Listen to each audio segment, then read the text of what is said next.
பிரியமானவர்களே, இயேசு கிறிஸ்துவின் நாமத்தில் உங்களுக்கு என் அன்பின் வாழ்த்துக்கள்.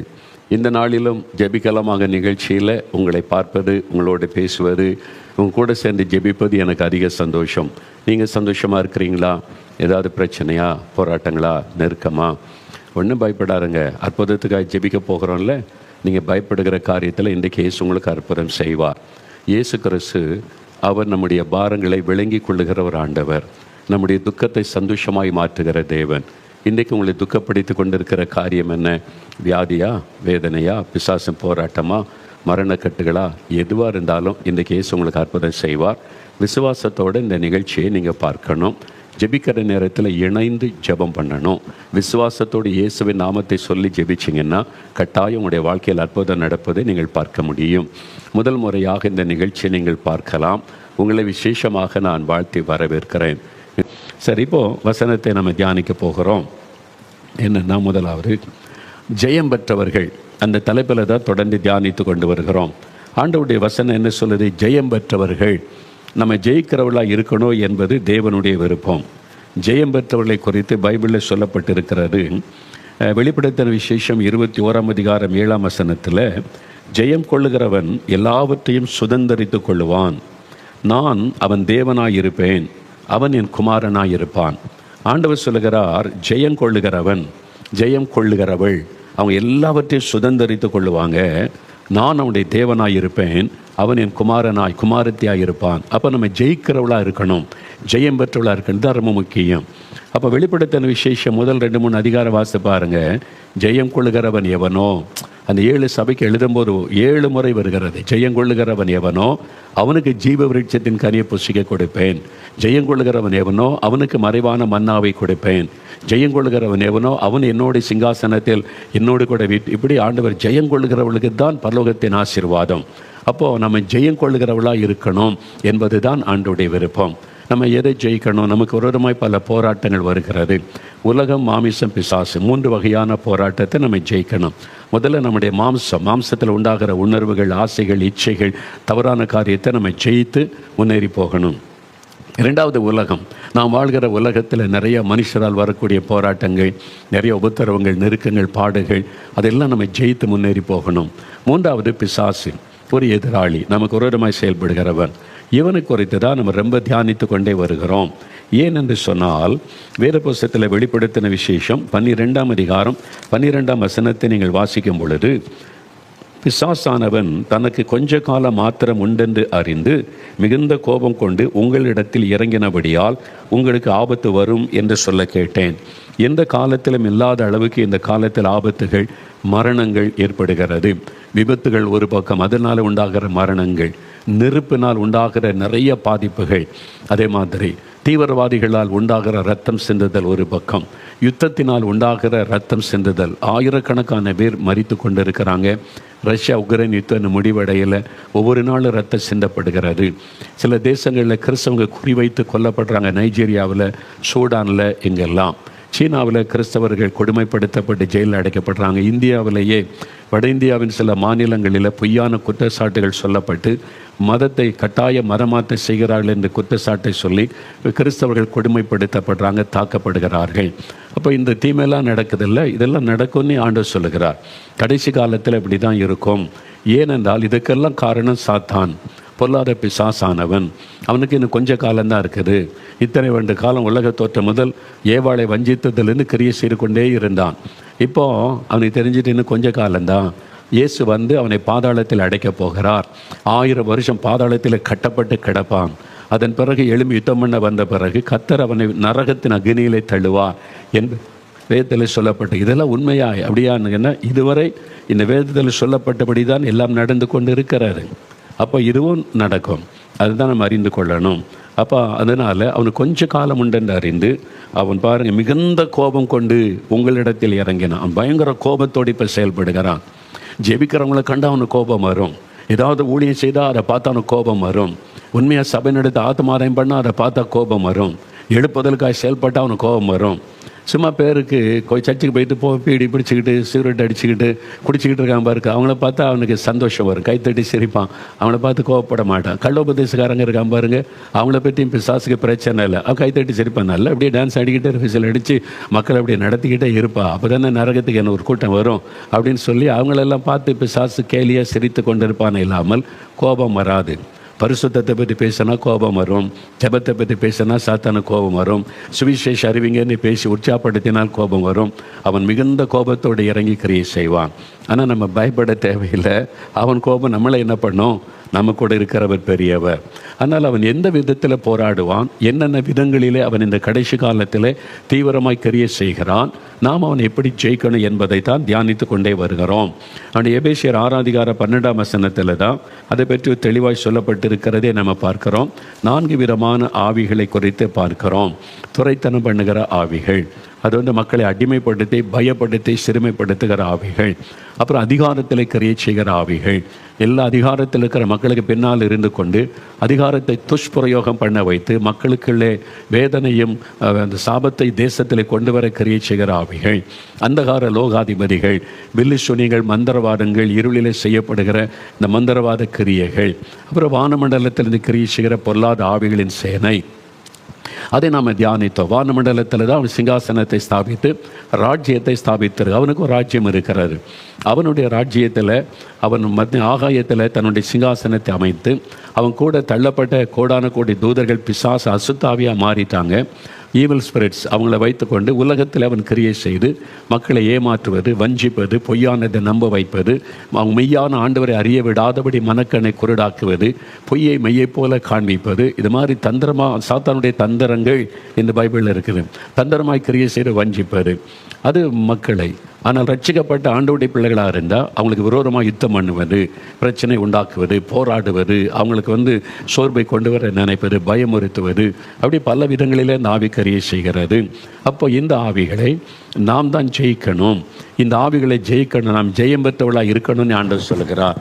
அப்போது இந்த ஆவியுடைய கிரியைகளை நம்ம அறிந்து கொள்ளணும்னு தான் பல கிரியைகளை நான் உங்களுக்கு தெளிவாக சொல்லி கொண்டு வந்தேன். அப்போ இந்த பிசாசின் கிரியைகளை நம்ம ஜெயிக்கணும். எப்போ ஜெயிக்கணும்? அனுதினமும், தினந்தோறும் அந்த போராடுவான், தினந்தோறும் நம்ம ஜெயிக்கணும். இதான் கிறிஸ்து. தினந்தோறும் நமக்கு போராட்டம் உண்டு. தினந்தோறும் அவனுக்கு விரோதமாக மறைமுகமாக தான் அவன் கிரியை செய்வான். சில சமயத்தில் தான் வெளிப்படையாக நேரடியாக நிற்பான். மற்றபடி அவன் கிரியை செய்கிறதே தெரியாதபடி மறைமுகமாய் மனிதர்களை பயன்படுத்தி நமக்கு விரோதமாய் காரியங்களை செய்வான். அப்போ இந்த பலவிதமான ஆவிகளுடைய கிரியைகள், இந்த ஆவிகளை எப்படி நம்ம ஜெயிப்பது என்று கேட்டால் அன்றைக்கி அதை குறித்து தான் தியானித்து ஜெபிக்க போகிறோம். முதலாவது யாக்கோபு எழுதின நிருபம் 4:7 எடுத்துக்கொள்ளுங்க. யாக்கோபு 4:7 எடுத்துக்கொள்ளுங்க. அங்கே வேத வசனம் என்ன சொல்கிறது அப்படின்னு சொல்லி பாருங்க. தேவனுக்கு கீழ்ப்படிந்திருங்கள், பிசாசுக்கு எதிர்த்து நில்லுங்கள், அப்பொழுது உங்களை விட்டு ஓடி போவான். Resist the devil and he will flea from you. சாத்தானுக்கு எதிர்த்து நில்லுங்கள், அதாவது பிசாசுக்கு எதிர்த்து நில்லுங்கள், அப்போ உங்களை விட்டு ஓடி போவான். அவனை ஜெயிக்கணும் என்ன பண்ணணும்? எதிர்த்து நிற்கணும். இதான் வசனம் சொல்லுகிற முதல் வழி. பிசாசுக்கு எதிர்த்து நிற்கணும். ஐயோ பயமாக இருக்குது, என்ன பண்ணுறது? ஓடக்கூடாது. சிலர் பிசாசுக்கு பயந்து ஓடிக்கிட்டே இருப்பாங்க. இங்கே ஐயோ இந்த வீட்டில் பிசாசு இருக்குது, வேறு வீட்டுக்கு போயிடலாம். பிசாசு துரத்திக்கிட்டே வருவான். அங்கேயும் பிசாசு இருக்குது, வேறு வீட்டுக்கு போயிடலாம். எவ்வளோ தூரம் ஓடுவீங்க? அவன் துரத்திக்கிட்டே இருப்பான். நீங்கள் எதிர்த்து நின்றால் தான் அவனை ஜெயிக்க முடியும். அப்போ பிசாசை தைரியமாக எதிர்த்து நிற்கணும். நீங்கள் உங்களை பார்த்தேன்னு சொல்ல, என் மகனே என் மகளே நீ பிசாசுக்கு எதிர்த்து நில், அவன் ஓடி போவான். எதிர்த்துட்டா பயந்து ஓடிடுவான். அவன் நம்மளை பயமுறுத்தி நம்மளை அப்படியே சோர்ந்து போக பண்ணுகிறான். அவனுக்கு தான் உங்களை பார்த்து பயம். ஆனால் முந்தி கொண்டு அவன் நம்மை பயமுறுத்த பார்ப்பான். அவ்வளோதான், நீங்கள் எதிர்த்து நிற்கணும், அவ்வளோதான். ஒரு சமயம் பிசாசு என்ன செய்வான்னு சொல்கிறேன் பாருங்கள். நம்ம ஊழியத்தில் சாம் இருக்கிறாங்கல்ல, சாம் ஜெபராஜ் இருக்காங்கல்ல, அவங்களும் இந்து குடும்பத்திலேருந்து ரட்சிக்கப்பட்டவங்க. அவங்க இந்த ஊழியத்துக்கு ஆரம்ப காலத்தில் நல்ல அபிஷேகம் பெற்று ஊழியெல்லாம் செய்ய ஆரம்பிச்சிருக்கிறாங்க. நான் ஊரில் இல்லை, ஒரு டைமில் ஜெபிக்க அநேகர் வருவாங்கல்ல. அப்போது ஒரு சகோதரரை ஜெபிக்கிறதுக்கு கூட்டிகிட்டு வந்துட்டாங்க. ஒரு 2 பேர் சேர்ந்து கூட்டிகிட்டு வந்த உடனே அண்ணன் இல்லை, உடனே நான் ஜெபிக்கிறேன்னு சொல்லி ஜெபிக்கிற கூட்டு போய் நம்ம ஊழியத்தில் அந்த பிரதரன் ஒரு சகோதரன் சேர்ந்து ப்ரேயர் டென்ட் இருக்கு, சின்ன ஒரு ப்ரேயர் டென்ட், ஒரு 10 பேர் உட்காந்து ஜெபிக்க முடியும், சின்ன இடம் தான். அங்கே கூட்டிகிட்டு போய் உட்கார வச்சு கதவெல்லாம் மூடிட்டு உட்கார வச்சு பேசி ஜெபிக்கலான்னு ஜெபிக்கலான்னு முழங்கால் போட்டு ஜெபிக்க ஆரம்பிச்சு. அந்த ஆள் பயங்கர உருவம், பயங்கர மீசெல்லாம் வச்சுருக்கிறாரு. அந்த பிசாசின் ஆவி இருந்திருக்கிறார். அவர் அந்த ஆவி பேச ஆரம்பித்தார். நீ என்னை விரட்டிடுவியா? நீ யார்? நீ தெரியாத? நீ எனக்கு ஒரு பொடியன், நீ ஒரு சின்ன பையனி, நீ என்னை விரட்டிடுவா? நீ பயங்கரமாக பேசுது. இவங்களுக்கு முதல்ல பயம் வந்துட்டு, ஐயோ தெரியாமல் நம்ம மாட்டிக்கிட்டோமே, இது மாதிரி ரூமுகளை வர மாட்டிக்கிட்டோம், கதவெல்லாம் மூடியாச்சு, அங்கே தான் அந்த ஆள் உட்காந்துருக்கிறாரு, தப்பி ஓடவும் முடியாது, இப்போ என்ன பண்ணுறது, நமக்கு பழக்கம் இல்லை, அண்ணன் வேறு ஊரில் இல்லை, என்ன செய்கிறது அப்படின்னு. அப்போ பயங்கரமாக பயமுறுத்தார். கண்ணை உருட்டிக்கிட்டு ஒன்று என்ன பண்ணுறான் பாரு, நீ எல்லாம் என்கிட்ட நிற்க முடியுமான்ற மாதிரி பயங்கரமாக பேசணும்னு ஒரு பயம் வந்துட்டேன். கொஞ்ச நேரத்தில் ஆவியானவர் பலப்படுத்தி வல்லமைப்பட ஒரு வழியே இல்லை, எதிர்த்து நின்னது ஆகணும்னு ஆண்டவரை துதிக்க ஆரம்பித்தாங்க. ஆவியானுடைய வல்லமை இறங்கினார். எதிர்க்கார பொருளாத பிசாசை, நீ என்னை ஏதாவது செஞ்சிட முடியுமா? என் கூட இருக்கிற இயேசு பெரியவர், உன்னை எதிர்க்கிற இயேசுவின் நாமத்தில் ஓடிப்போ, இயேசுவின் நாமத்தில். ஒரே ஒரு வார்த்தை, தொப்புன்னு கீழே விழுந்தார், ஆவி போயிட்டு. அவ்வளோதான் அந்த ஆவியனுடைய வல்லமை. பயமுறுத்துவான் பிசாசை, பயமுறுத்துவான். அதனால தான் ஆண்டவர் சொல்கிறார், நம்ம எதிர்த்து நிற்கணும் பிசாசை என்பதாக. பயப்படக்கூடாது. இந்த பயம்தான் பிசாசனுடைய பெரிய ஆயுதம். அதாவது ஆண்டவரால் திரும்ப திரும்ப எப்போ பேசினார், பயப்படாதுங்க, கலங்காதுங்கன்னு என்ன ஏன் சொல்லுகிறார்? இந்த பயம்தான் சாத்தான் நம்மை மேற்கொள்வதற்கு காரணமாகிவிடும். அதனால தான் பயப்படாதுங்கன்னு ஆண்டவர் அடிக்கடி சொல்லுவதை பார்க்கிறோம். மந்திரவாதியாக இருந்து ரட்சிக்கப்பட்டு ஊழியக்காரராய் மாறின ஒரு சகோதரர் என்னாலும் அடிக்க பிரசங்கம் பண்ண வந்திருந்தார். எப்போ அநேக வருஷத்துக்கு முன்னால், ஊழியத்தின் ஆரம்ப காலம் அது, 40 வருஷத்துக்கு முன்னாலேயே. அப்போ அவருடைய அனுபவம்லாம் கேட்ட ரொம்ப ஆச்சரியம். ஒரு நாள் அவர்கிட்ட பேசின, அவருடைய அனுபவத்தை கேட்கணுன்னே அவர் எங்கள் ஊரில் தங்கியிருந்தார். அவர் வீட்டுக்கு போய் அவரோட பேசினேன். எப்படி நீங்கள் மந்திரவாதியானீங்க, எப்படி மந்திரம் செய்வீங்கன்னு. அப்போ அவர் சொன்னார், தம்பி, இந்த மந்திரத்தில் ஒரு காரியம் என்னன்னு சொன்னால், நிறைய பலி செலுத்தி, ரத்த பலி செலுத்தி இந்த ஆவிகளை நாங்கள் கண்ட்ரோல் பண்ணி வச்சுருப்போம். பலவிதமான ஆவி இருக்கிற, ஒவ்வொரு ஆவியை கண்ட்ரோல் பண்ணி அதுக்கேற்ற மாதிரி பலி செலுத்தணும், அதுக்கேற்ற மாதிரி மந்திரங்கள் சொல்லி உச்சரித்து பல மணி நேரம் ஆகும். அப்படி எல்லாம் செய்து தான் அந்த ஆவியை கட்டுப்படுத்தி வச்சுருப்போம். அப்போ அந்த ஆவியை ஏவனா அது நாங்கள் சொல்கிறபடி செய்யும். ஒரு ஆளை தாக்கன்னா தாக்கும். அது மாதிரி ஆவிகள். அவர் சொன்னது என்னென்ன ஆவின்னு சொன்னால், நான் சொன்னால் எங்கள் மேலே வழக்கே போட்டுருவீங்க. அந்த மாதிரி அவர் காலத்தில் அவர் சொன்ன அந்த ஆவிகளை அடக்கி வச்சுருந்தேன்னு சொல்லி மக்கள் எதெல்லாம் ரொம்ப பக்தியாக தெய்வனை வணங்குறாங்களோ அதெல்லாம் அவர் அடக்கி வச்சுருந்தாராம் அவர் சொன்னார். அப்போ இன்றைக்கி மந்திரவாதத்தை கேட்டு பாருங்கள், அவங்களுக்கு தெரியும். அதில் முக்கியமான உள்ள சில அந்த பக்தியாக இருந்து அந்த பூஜை இதெல்லாம் செய்கிறது கேட்டு பாருங்கள், அவங்களுக்கு தெரியும் என்னென்ன ஆவி அதில் கரிய செய்கிறது என்று. அப்போ அவர் சொன்னார், முதலாவது நாங்கள் ஒரு ஆளை தாக்கணும், பில்லி சுனிய மந்திரம் செய்து தாக்கணுமானா முதலாவது பயப்படுத்துகிற ஒரு ஆவி அனுப்புவோம். அந்த ஆவி போய் அவரை பயப்படுத்திடும். அந்த நபரை பயப்படுத்தினாதான் அதன் பிறகு அவங்களை தாக்குகிற ஒரு ஆவியை அனுப்புவோம். இயற்கையாகவே சிலர் பயப்பட மாட்டாங்க. சிலர் பயாவது பிசாசு அதெல்லாம் ஒன்றும் கிடையாதுங்க அப்படின்னு சொல்லுவாங்கல்ல, அவங்களே இந்த மந்திரவாதம் பலிக்காதான். அவரே சொல்லுவாங்க, அவங்க மேலே எங்கள் மந்திரவாதம் பலிக்காது. பயப்படுகிறவர்களை தான் நாங்கள் மந்திரத்தினால தாக்க முடியும். அதனால் முதல்ல பயத்தை உண்டாக்குவோம். இதுதான் சாத்தானுடைய தந்திரம். நம்மை கூட முதல்ல பயப்படுத்துவான். அதனால தான் தேவ ஊழியர்கள், தேவ பிள்ளைகள் பயப்படக்கூடாது. நம்மளை அடிச்சிருவோம், நொறுக்கிறோம், இல்லாமல் ஆக்கிடுவோன்னு அதிகாரத்தில் உள்ளவங்க பேசுவாங்க. மத தீவிரவாதிகள் பேசுவாங்க, கொன்னுருவோம்பாங்க, நொறுக்கிறோம்பாங்க. நான் 50 வருஷமாக ஊழியம் செய்கிறேன், 50 வருஷமாக பார்க்குறேன். பயமுறுத்துகிற ஆட்கள், மிரட்டுகிற ஆட்கள், என்ன பண்ணிடுவோம் அப்படி இப்படின்னு அதிகாரத்தில் உள்ளவங்க எல்லாம் பார்த்துருக்குறேன். ஒன்றும் பண்ண முடியல. நாங்கள் ஊழியம் செய்து கொண்டே இருக்கிறோம். இயேசு கூட இருந்து நடத்தி கொண்டே இருக்கிறார். பயமுறுத்தின பல ஆட்களை காணவில்லை, சில ஆட்கள் இல்லை, சில ஆட்கள் தொலைந்து போயிட்டாங்க. ஆண்டவர்கிட்ட யாருங்க ஜெயிக்க முடியும்? ஆண்டவர் சொல்கிற ஒரே வார்த்தை, பயப்படாத. நம்ம ஏன் பயப்படணும்? தைரியமாக நிற்கணும். அது ஆண்டவர் சொல்கிறார், பயப்படாதுங்க என்பதாய். அப்போது இந்த பிசாசை பயப்படாமல் எதிர்த்து நிற்கணுமா? எதிர்த்து நின்னா தான் ஜெயிக்க முடியும். சாத்தானே, நான் இயேசுவின் நாமத்தில் உன்னை எதிர்க்கிறேன், பிசாசை இயேசுவின் நாமத்தில் உன்னை எதிர்க்கிறேன் அப்படின்னு எதிர்த்து நின்றால் ஓடி போயிடுவான். நீங்கள் பயந்தீங்கன்னா உங்களையே தான் தாக்கி கொண்டே இருப்பான். உங்கள் வீட்டையே சுற்றி வருவான். சிலர் சொல்லுவாங்க, சாத்தா எங்கள் வீட்டையே சுற்றி வர்றாயா, எங்கள் வீட்டையே சுற்றி வர்றாயா. இப்படி பயந்தீங்கன்னா உங்கள் வீட்டை தான் சுற்றி வருவான். நீங்கள் தைரியமாக சொல்லணும், நாங்கள் இயேசுக்கு சொந்தம், எங்கள் வீடு இயேசுக்கு சொந்தம். பிசாசே, நீ என்ன பண்ண முடியும்? என் இயேசுகிட்ட தோல்வி அடைஞ்சவன் தானே நீ. என் இயேசு தான் உன் தலையை மிதிச்சிட்டால, சிலுவையில் ஜெயித்துட்டால, ஓடிப்போ இயேசுவின் நாமத்தினால அப்படின்னு சொல்லி பாருங்கள். பிசாசை நடுங்கிடுவான்.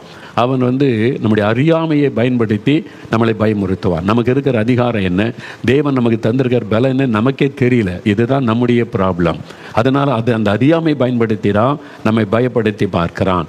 அதனால் நீங்கள் தைரியமாக பிசாசை எதிர்க்கணும். சரி, பிசாசை எதிர்க்கணுமானா எல்லாரும் எதிர்த்து ஜெயிச்சிட முடியுமா? முடியாது. சிகரெட் பிடிக்கிற ஆள், குடிக்கிற ஆள் பிசாசை எதிர்த்து ஜெயிக்க முடியுமா? முடியாது.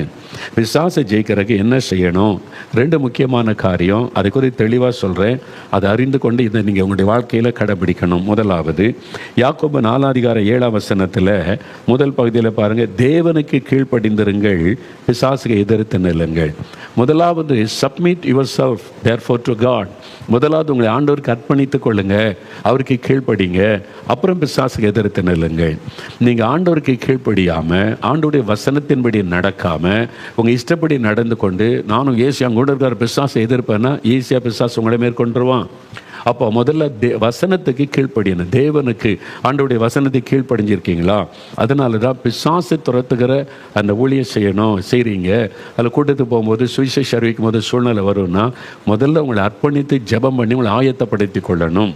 அது ரொம்ப முக்கியமான ஒரு காரியம். அதனால தான் ஒவ்வொரு கூட்டத்துக்கு போகும்னால முதல்ல நம்மை அர்ப்பணித்து ஜெபிப்போம். ஆவி ஆத்மா சரீரத்தை ஒப்பு கொடுத்து, உங்களுடைய வசனத்துக்கு நான் ஏதாவது வசனத்தை கீழ்ப்படியாமல் இருக்கிறான் ஆண்டவரே, சோதித்து பார்த்து வசனத்துக்கு நம்ம ஒப்பு கொடுத்து ஜெபித்து போனால் எந்த பிசாசும் உங்களை மேற்கொள்ள முடியாது. முதல்ல வசனத்துக்கு கீழ்ப்படியும், தேவனுக்கு கீழ்ப்படியணும். அப்போ தான் நீங்கள் பிசாசை எதிர்த்து ஜெயிக்க முடியும். ஒரு உதாரணம் சொல்கிறேன்.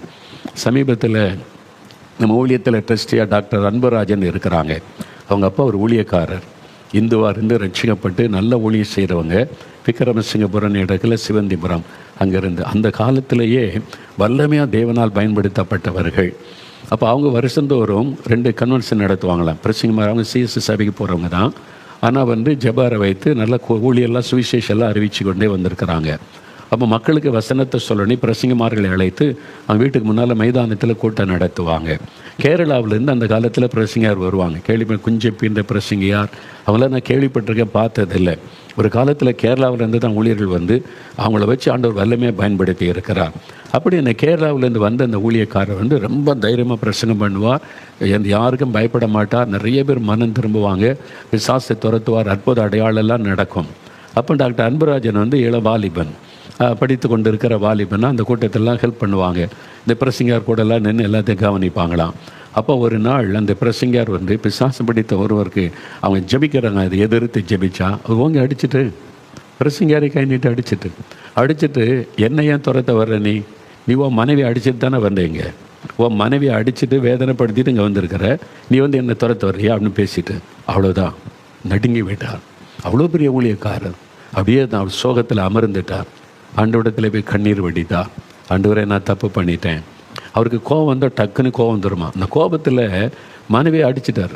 ஊழியத்துக்கு கிளம்புனால மனைவி என்ன ஃபேமிலிக்குள் நடந்தே தெரில, கோபத்தில் மனைவியை கை நீட்டு அடித்து மிதிச்சார் என்னவோ தெரியல, அடிச்சுட்டு வந்துட்டார். அது பிசாசுக்கு தெரியும். நீ வசனத்துக்கு கீழ்ப்படியலையே, உன் மனைவியை நேசிக்கலை, நீ அடிச்சுட்டு கை நீட்டு அடிச்சுட்டு வந்திருக்கிற, நீ என்னை துரத்த முடியுமா? பார்த்தீங்களா, பிசாசு மேற்கொண்டுறோம். நீங்கள் வசனத்துக்கு கீழ்ப்படியலைன்னா சாத்தான் உங்களை மேற்கொண்டு விடுவான். இந்த ஐயா போய் ஆண்டவர்கிட்ட போய் அழுது ஜெபம் பண்ணி மனைவிட்ட மன்னிப்பு கேட்டு அடுத்த வருஷம் ஊழியத்துக்கு கூப்பிட்டா கால் நொண்டி வர்றாராம், வலது கால் நொண்டி வர்றாராம். கால் பாதிக்கப்பட்டு விட்டார். கேட்டாங்க என்னாச்சு காலில் அப்படின்னு கேட்டால், எனக்கு இந்த சட்டு கோபம் வந்துடும், அந்த கோபத்தில் மனைவி கூட நான் அடிச்சு விட்டேன்னா அந்த பிசாசு அதை சொல்லி காமிச்சிரு, அப்போ எனக்குள்ளே இந்த தவறு, இந்த கோபம் இருக்கக்கூடாது.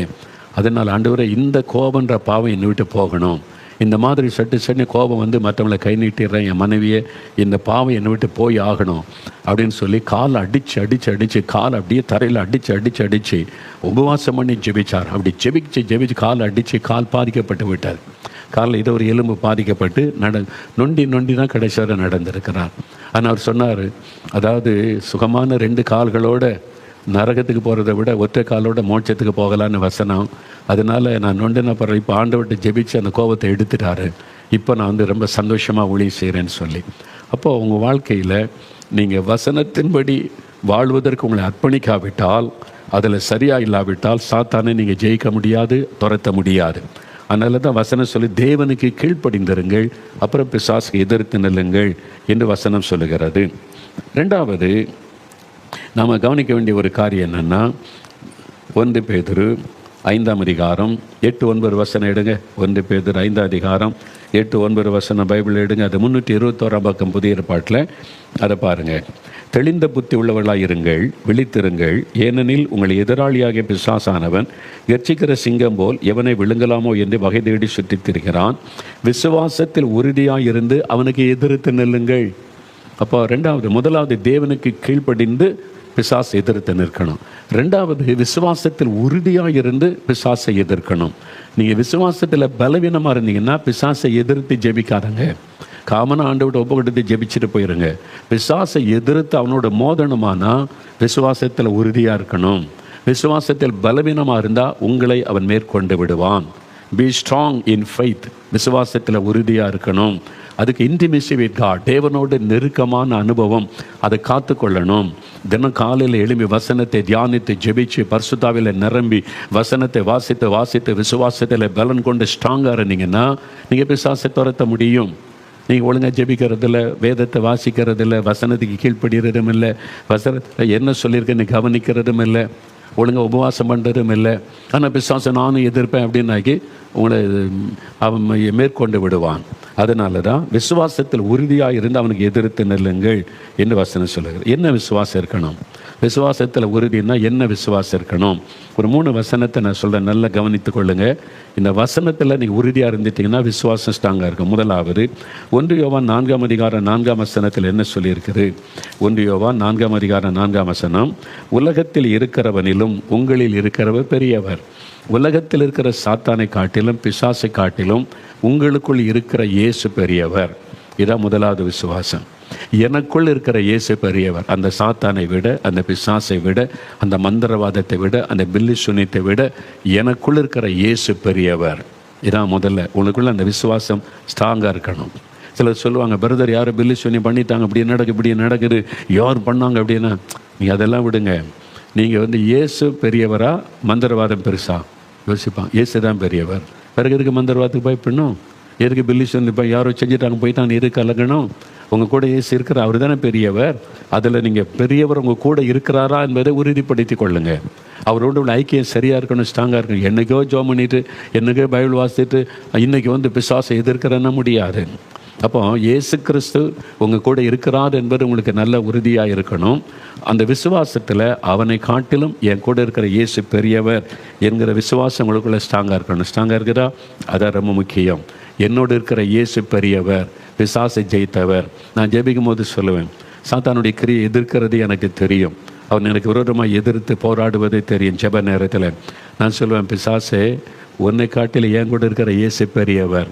உன் தலையை மிதித்தவர் ஏன் கூட இருக்கிறார். உன்னை காலின்களை நசிக்கன இயேசு என்னோடு இருக்கிறார். உன்னை சிலுவையில வெற்றி சிறந்தவர் ஏன் கூட இருக்கிறார். உன்னை கட்டி பாதாளத்தில் அடைக்கப் போகிற இயேசு என்னோடு இருக்கிறார், அறிந்து கொள். நீங்கள் இதை சொல்லிட்டீங்கன்னா அவன் நடுங்க ஆரம்பிச்சிருவான். இந்த சத்தியம் தெரியாததுனால அந்த அறியாமையை பயன்படுத்தி தான் பிசாசை பயப்படுத்துவான். நீங்கள் வசனத்தில் ஸ்ட்ராங்காக இருந்தீங்கன்னா சாத்தான் உங்களை நெருங்க முடியாது, பயப்படுவான். வேத வசனத்தை நல்லா அறிஞ்சு மனப்பாடம் பண்ணி வசனத்தை உறுதியாக பிடித்து விசுவாசத்தில் ஸ்ட்ராங் ஆகிட்டிங்கன்னா 1000 மந்திரவாதி ஒன்று சென்றால் கூட உங்களை அசைத்து விட முடியாது. விசுவாசம். அப்போ இந்த வசனத்தை சொல்லினோம். நீங்கள் வாய் திறந்து, உலகத்தில் இருக்கிற பிசாசை காட்டிலும் என்னோடு இருக்கிற இயேசு பெரியவர், அவர் பிசாசை ஜெயித்தவர், சாத்தானின் தலையை மிதித்தவர், சிலுவையிலே வெற்றி சிறந்தவர் என்னோடு. அந்த விசுவாசம், இந்த விசுவாசம் இருக்கிறா உங்களுக்கு? உங்களுடைய இதயத்தை சோதித்து பாருங்கள். விசுவாசம் உள்ளத்தில் இருக்கிறா? சோதித்து பாருங்கள். 2வது லூக்கா 10ஆம் அதிகாரம் 19ஆம் வசனம் எடுங்க. இந்த வசனத்தெல்லாம் குறித்து கொள்ளுங்கள். 1 யோவான் 4:4, அதே மாதிரி லூக்கா 10ஆம் அதிகாரம் 19ஆம் வசனம் எடுங்க. பைபிளை புரட்டுங்க. இந்த வசனத்தை நீங்கள் புரட்டி பார்த்து மனசில் ஆழமாக பதித்தாதான் விசுவாசம் உங்களுக்குள்ளே நிலைத்திருக்கும். நீங்கள் பைபிளையே புரட்டாமல் வசனத்தையே பார்க்காம அப்படியே உட்காந்துருந்தீங்கன்னா அந்த வசனம் உள்ளத்துக்குள்ளே போனால் தான் விசுவாசம் ஸ்ட்ராங் ஆகும். அதனால தான் வசனத்தை கேட்கணும், கண்ணால் பார்க்கவும் செய்யணும். லூக்கா 10ஆம் அதிகாரம் 19ஆம் வசனம் நான் வாசிக்கிறேன் பாருங்கள். இதோ சர்ப்பங்களையும் தேள்களையும் மிதிக்கவும் சத்திரவனுடைய சகல வல்லமையையும் மேற்கொள்ளவும் உங்களுக்கு அதிகாரம் கொடுக்கிறேன், ஒன்றும் உங்களை சேதப்படுத்த மாட்டாது. இயேசு சொல்லுகிறார். தன்னை பின்பற்றி வந்த சீஷர்களை பார்த்து இயேசு சொல்லுகிறார். 70 பேர், அவருக்கு 12 பேர் தாண்டி 70 பேரை ஆண்டவர் வைத்திருந்தார் சீஷர்கள். அவங்ககிட்ட தான் ஆண்டவர் சொல்கிறார், நீங்கள் இயேசுவை பின்பற்றுகிற சீடராக இருக்கணும், சீஷியாக இருக்கணும். சும்மா ஒரு விசுவாசியாக இருந்துட்டு பேருக்கு பைபிள் வாசி ஜெபிச்சுட்டு இருப்பதல்ல. நீங்கள் வந்து ஆவிக்குரிய வாழ்க்கையில் ஸ்ட்ராங்காக நின்று அப்படி சீஷியாக இருந்தேன்னு ஆண்டு சொல்கிறாரு. முதலாவது, ஆண்டவர் நமக்கு அதிகாரம் கொடுத்திருக்கிறார். விசுவாசம். முதல் விசுவாசம் என்ன? சாத்தானை காட்டிலும் நான் என் கூட இருக்கிற இயேசு பெரியவர், அந்த விசுவாசம். ரெண்டாவது என்ன விசுவாசம்? அந்த பிசாசின் மீது ஆண்டவர் எனக்கு அதிகாரம் கொடுத்திருக்கிறார், அந்த விசுவாசம். என்ன சொல்ல? இதோ சர்ப்பங்களையும் தேள்களையும் மிதிக்கிறதற்கு அதிகாரம். சத்துருவனுடைய, சாத்தானுடைய, பிசாசனுடைய சகல வல்லமைகளையும் மேற்கொள்ளவும் உங்களுக்கு அதிகாரம் கொடுத்திருக்கிறேன் என்று சொல்றார். நமக்கு அதிகாரம் கொடுக்கப்பட்டு இருக்கிறாரு. ஆண்டவரே, எனக்கு தந்த அதிகாரத்திற்காய் ஸ்தோத்திரம். பிசாசின் மீது, சாத்தானின் மீது, அவனுடைய சகல அதிகாரத்தின் மீது எனக்கு அதிகாரம் தந்திருக்கிறக்காய் ஸ்தோத்திரம். சகல வல்லமையின் மீது எனக்கு அதிகாரம் தந்திருக்கிறக்காய் ஸ்தோத்திரம். அது துரைத்தனத்தின் ஆவியாக இருக்கலாம், அதிகாரத்தில் கிரியைச்சிகிற ஆவியாக இருக்கலாம், மந்திர பிலிசூனிய வல்லமையாக இருக்கலாம், வானமண்டலத்தின் ஆவிகளாக இருக்கலாம். சாத்தானுடைய சகல வல்லமைகளையும் மேற்கொள்ளுகிற அதிகாரம் உங்ககிட்ட தான் இருக்குது. நீங்கள் அதிகாரம், உங்கள்கிட்ட இருக்க அதிகாரம் உங்களுக்கு தெரியலை, அது எப்படி பயன்படுத்தன்னு தெரியல. அதுதான் இன்றைக்கு விசுவாசிகளுடைய பிரச்சனை, ஊழியர்களுடைய பிரச்சனையும் அதுதான். அதனால் உங்களுக்கு தேவன் கொடுத்திருக்கிற அதிகாரம் இன்னது என்பதை அறிந்து கொள்ளுங்க. அந்த அதிகாரத்தை விசுவாசத்தோடு பயன்படுத்துங்க. பிசாசை நீங்கள் ஜெயிக்க முடியும். அப்போது ஆண்டவர் எனக்கு அதிகாரம் தந்திருக்கிறார், ஆண்டவரே உமக்கு ஸ்தோத்திரம்னு சொல்லணும். அப்போ அந்த வசனம் பாருங்கள், சர்ப்பங்களையும் தேள்களையும் மிதிக்கவும். இந்த சர்ப்பம் தேளுன்னா என்னது? வயல்வெளியில் போய் பாம்பை பிடிச்சி மிதிக்கிறதா? தேள் எங்கெல்லாம் போகுதுன்னு பார்த்து ஓடி போய் மிதிக்கிறதா? இல்லை. சர்ப்பம் தேள்கள் ரெண்டு விஷத்தன்மை உள்ளது. சர்ப்பத்துக்கு வாயில் விஷம், இந்த தேளுக்கு கொடுக்கல வாலில் விஷம். அது பிசாசனுடைய கிரியைகளை குறிக்கும். Works of the devil. பிசாசனுடைய கிரியைகளை அது குறிக்கும். அந்த தேளை போல விஷத்தன்மை உள்ளது, பாம்பை போல விஷத்தன்மை உள்ளது சாத்தான். அவனுடைய அப்போ நம்ம போய் பாம்பையும் தேளை மிதிக்கிறதல்ல, சாத்தானுடைய கிரியைகள், அவனுடைய செயல்கள், அவனுடைய கிரியைகளை இயேசுவின் நாமத்தினாலே மிதிப்பது. இந்த ரெண்டையுமே பாருங்களேன். பாம்பை பார்த்தா சில ஷூ அப்படி செருப்பெல்லாம் போட்டு அப்படியே தலையை மிதிப்பாங்க, அவ்வளோதான். தேளை பார்த்தா பாருங்கள், காலில் செருப்பு போட்டு அப்படியே மிதிப்பாங்க, அவ்வளோதான். அது மிதிக்கிறது பாருங்கள். பாம்பை காலின்களை மிதிக்கிறது, தேளை காலின்களை மிதிக்கிறது, பொதுவாக தான் பார்க்குறோம். நான் உடனே பார்த்துருக்கேன். ஐயோ தேளுன்னா பாரு செருப்பு ஓடி வந்து டக்குன்னு செருப்பு வச்சு அப்படி மிதிப்பாங்க, அவ்வளோதான், நசுங்கி செத்து போயிடும். பாம்புப்பாங்க. சிலர் வந்து வாழை வச்சு பிடிப்பாங்க, சிலர் வந்து தலையில் ஓங்கி ஒரு மிதிச்சாங்கன்னா முடிஞ்சிடும், அவ்வளோதான். கொஞ்சம் நேரம் வாழை ஆட்டை சுற்றி சரியாக நசுக்கிட்டாங்கன்னா இறந்துடும். அப்போது அதை தாண்ட சொல்கிறார். அது சாத்தானுடைய கிரியைகள். சர்ப்பத்தை போன்ற, தேள்களை போன்ற, நம்மை குட்டி, நம்ம விஷத்தன்மையாய் நம்மை தாக்கி சோர்ந்து போக பண்ணுகிற, வியாதியை கொண்டு வருகிற, பயப்படுத்துகிற, தூக்கத்தை கெடுக்கிற பலவிதமான ஆவியின் கிரியைகள். அதை நீங்கள் மிதிக்கணும். நீ மிதி, அவ்வளோதான், அது செத்து போயிடும். அந்த கிரியை அழிந்து போய்விடுன்னு அர்த்தம், அவ்வளோதான். சாத்தானையரில் சாத்தானுடைய கிரியைகளை நம்ம அழித்து போடுகிறோம். அதான் சில மிதிக்க உங்களுக்கு அதிகாரம் கொடுக்கப்பட்டிருக்கிறது. நீங்கள் அந்த அதிகாரத்தை பயன்படுத்தணும். நான் ஏற்கனவே சொல்லியிருக்கிறேன். சென்னையில் ஒரு சகோதரி பாருங்கள், நல்லா ரட்சிக்கப்பட்ட அபிஷேகம் பெற்றவங்க, ஆவியில் நிரம்பி ஜெபிப்பாங்க, காலையில் எழும்பி ஜெபம் பண்ணுவாங்க, ஆவியானுடைய பலத்தோடு தான் எல்லாம் செய்வாங்க, பிஸ்னஸும் பண்ணுறாங்க. அவங்க வீட்டில் அவருடைய பிள்ளைகள் 3 பிள்ளைகள். அதில் ஒரு மகள், ஸ்கூலில் படிக்கிற மகளுக்கு திடீர்னு நடு ராத்தில் அலறிக்கொண்டு எழும்புவாள், சத்தமிட்டு கொண்டு. அப்படி பயமாக இருக்குது அப்படின்னு எழும்புவாள். அது ஒரு ஆவியனுடைய டிஸ்டர்பன்ஸ், பயப்படுத்துகிற ஆவி. உடனே இவங்க எழுப்பி நடுராத்தில் முழங்கால் போட்டு, ஆண்டவரே என் மகளை காத்துக்கொள்ளுங்க, என் மகளுக்கு சுகம் கொடுங்க, என் மகளுக்கு விடுதலை கொடுங்கன்னு ஜெபிப்பாங்க. அப்படியே ஸ்தோத்திரம் பண்ணி அந்நிய பாஷையில் ஜெபிக்க கொஞ்ச நேரத்தில் அப்படியே அமைதியாகி அந்த மகள் தூங்கிடுவான். அப்படியே பல நாட்கள். திடீர்னு ஒரு நாள் எழும்புவா, நடுராத்தில் சத்தமிடுவா, பயந்து அலறுவா. அப்புறம் இவங்க முழங்கால் போட்டு ஜெபிப்பாங்க, அப்படியே அமைதியாக தூங்கிடுவான். இப்படி பல நாள் நடந்தது. இவங்களுக்கு நல்லா தெரிஞ்சது, இது பயப்படுத்துகிற ஆவி. மகளை வந்து அது தூக்கத்தை டிஸ்டர்ப் பண்ணுது, பயப்படுத்துகிறது. அந்த மகளை மாத்திரம் இல்லை, இவங்களே அதனால் தூங்க விடாமல் டிஸ்டர்ப் பண்ணுது. அதான் அந்த ஆவியனுடைய கிரியை. இப்போ ஆண்டவர்கிட்ட ஒரு நாள் ஜெபிக்கிற, ஆண்டவரே இந்த பொல்லாத ஆவியை மகளை டிஸ்டர்ப் பண்ணுது, தூங்க விட மாட்டேங்குது, பயப்படுத்துது. ஆனால் அது வந்து என்னையும் தூங்க விடாமல் டிஸ்டர்ப் பண்ணுது. இது பாருங்கள், இது ஏன் போக மாட்டேங்க? இப்போ நான் ஜெபிச்ச உடனே போய் திரும்ப வருதே ஏன்? அப்போ ஆண்டவர் சொன்னார், மகளே பிசாசு போராட்டம்னு தெரியுதில்லாமா? அப்போ பிசாசு போகிறேன்னா என்ன பண்ணணும்னு நான் சொல்லியிருக்கிறேன். நீ முழங்கால் போட்டு இயேசுவே துரத்துங்க, இயேசுவே விடுதலை கொடுங்க அப்படி ஜெபிக்க சொன்னா? வியாதியஸ்தருக்கு அப்படி ஜெபிக்கலாம், இயேசுவே சுகம் கொடுங்க அப்படின்னு ஜெபிக்கலாம். நீ ரட்சிக்கப்பட்ட அபிஷேகம் பெற்ற மகள், உனக்காக ஜெபிக்கிற. உன் வீட்டுக்குள்ளே அந்த ஆவி வந்து டிஸ்டர்ப் பண்ணுது. என்ன பண்ணும்? பிசாசுக்கு எதிர்த்து நில்லு. என் நாமத்தினாலே பிசாசை துரத்துவேன்னு சொல்லியிருக்கல, நீ தான் துரத்தணும். அதிகாரம் உன் கையில் இருக்கு. பிசாசை மேற்கொள்ளுகிற அதிகாரம், துரத்துகிற அதிகாரத்தை உன் கையில் தந்திருக்கிறேன். நீ அதை பயன்படுத்தாமல் அதை வச்சுக்கிட்டு ஆண்டவரே எனக்கு உதவி செய்யுங்க, ஆண்டவரே பிள்ளையை காப்பாற்றுங்கன்னா என்ன அர்த்தம்? நீ அதிகாரத்தை பயன்படுத்து, உனக்கு தான் அந்த அதிகாரத்தை நான் தந்திருக்கிறேன்ல. அப்போ தான் அவளுக்கு விஷயம் தெரிந்தது. அவங்க முழங்கால் போட்டு, இயேசுவின் நாமத்தினால பொல்லாத சாத்தானே, எங்கள் குடும்பம் இயேசுவுக்கு சொந்தம், என் மகள் இயேசுவுக்கு சொந்தம், இந்த எல்லைக்குள்ள நுழைய அதிகாரம் கிடையாது, உன்னை இயேசுவின் நாமத்தில் துரத்துகிறேன், இயேசு எனக்கு கொடுத்த அதிகாரத்தின்படி இயேசுவின் நாமத்தில் உன்னை துரத்துகிறேன், பொல்லாத பிசாசே, இயேசுவின் ரத்தத்தை தெளிக்கிறேன்னு ஒரு நாள் ஜெபிச்சாங்க. அவ்வளோதான், திரும்ப வரவே இல்லையே.